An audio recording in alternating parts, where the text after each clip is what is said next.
Well, kali ini gue akan menjelaskan alur cerita film The Autopsy of Jane Doe. Film ini merupakan film tahun 2016. And surprisingly, film ini merupakan film yang bagus. Walaupun dengan budget yang dibilang tidak terlalu besar, film ini berhasil mengalahkan film-film horor berbudget besar kebanyakan, menurut gue. Banyak jumpscare disajikan di film ini, namun gak lebay dan juga gak berlebihan.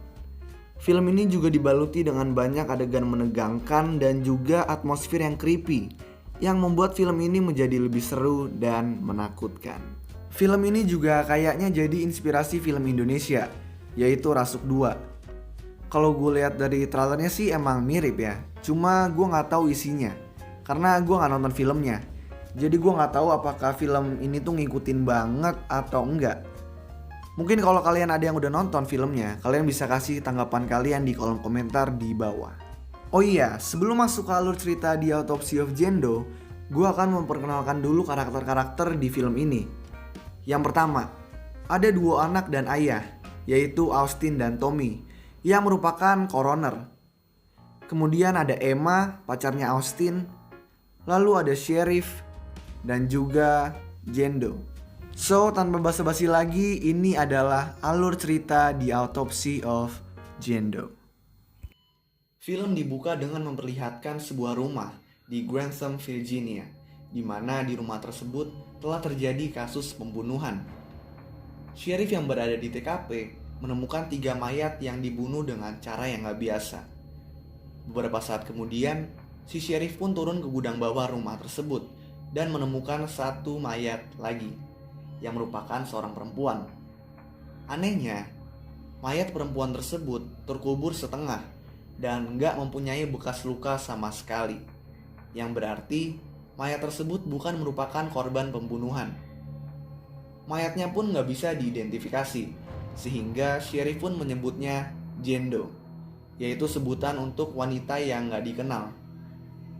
Ada satu kejanggalan lagi di TKP, bahwa gak ada barang yang dicuri, dan gak ada tanda-tanda seseorang menerobos masuk ke rumah tersebut. Malahan, kata petugas di TKP, para korbanlah yang mencoba kabur dari rumah tersebut. Adegan selanjutnya memfokuskan kepada Austin dan ayahnya, Tommy, seorang coroner yang menjalankan bisnis mereka dari ruang bawah tanah rumah mereka. Di sini terlihat mereka sedang mengautopsi korban kebakaran. Tommy ngajarin Austin untuk memperhatikan secara detail dalam menentukan kesimpulan hasil autopsi. Lalu Tommy di sini juga bilang bahwa setiap orang punya rahasia. Beberapa orang menyembunyikannya lebih baik dari yang lain.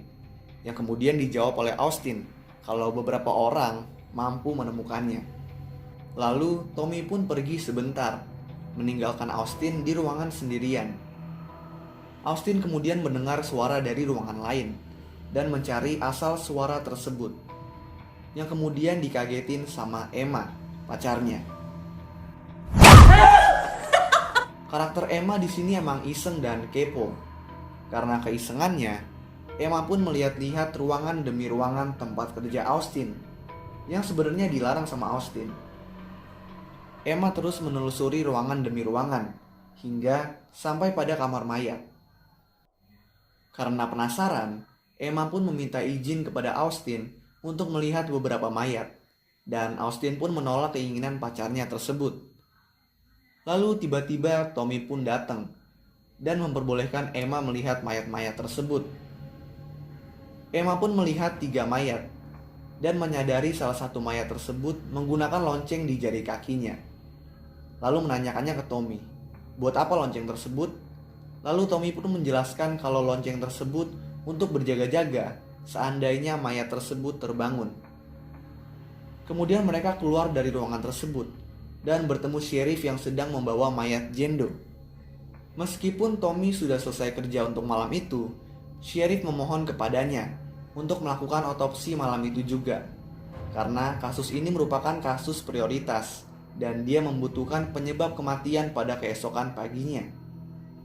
Kemudian Austin pun mengajak Emma ke lantai atas dan mengungkapkan bahwa dia belum memberanikan diri untuk memberitahu ayahnya bahwa dia telah berencana untuk pindah dan melakukan hal lain dalam hidupnya.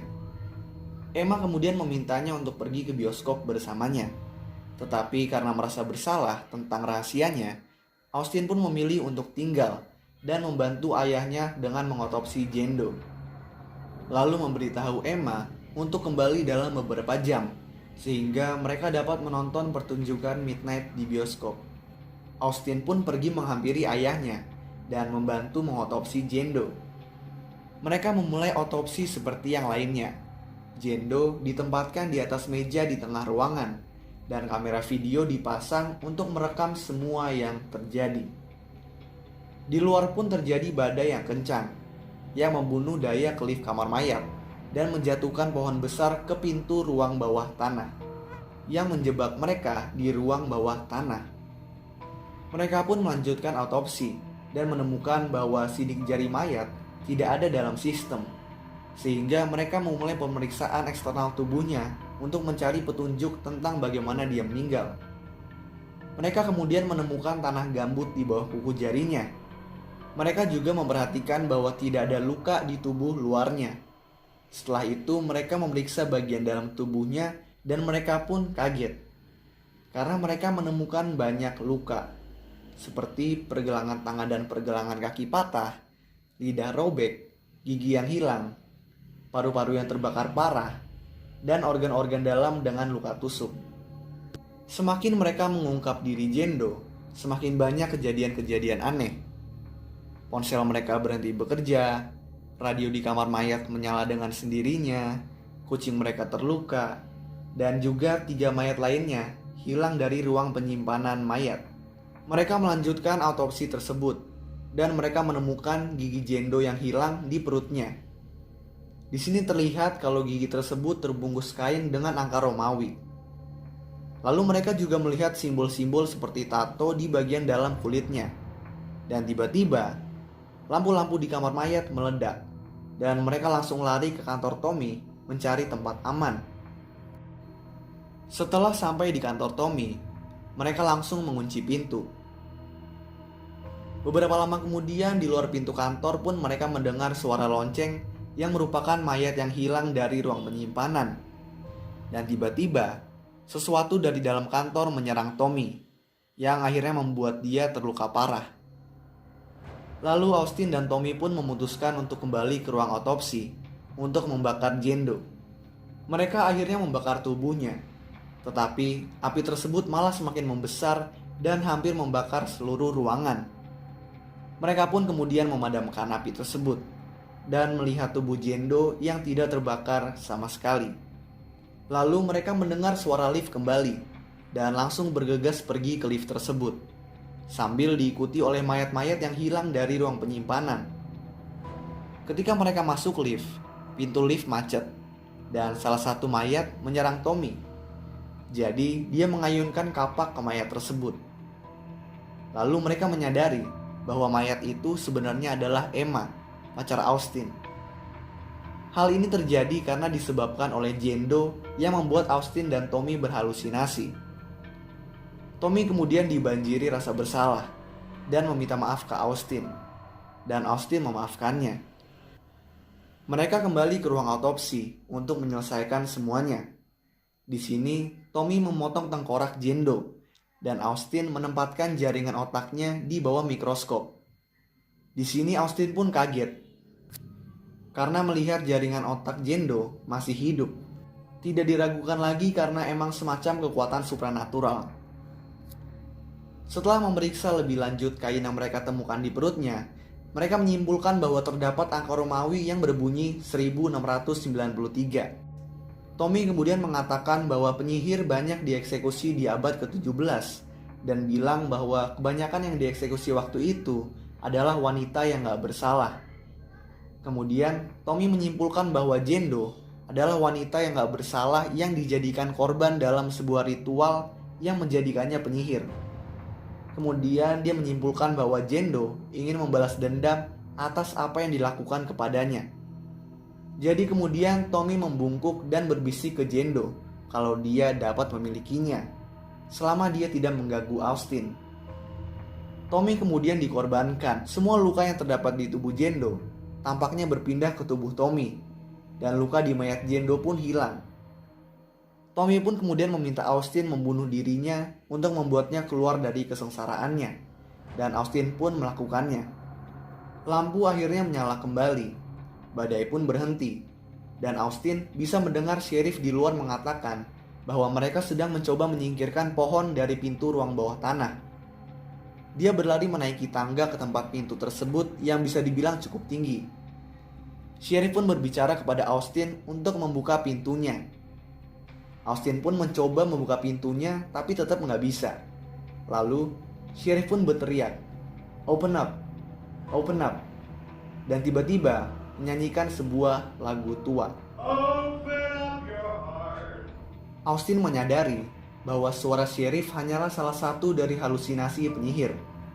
Austin berbalik dan melihat Tommy yang mati berdiri di sampingnya. Austin mundur dan kemudian tersandung, jatuh dari ketinggian, dan mati.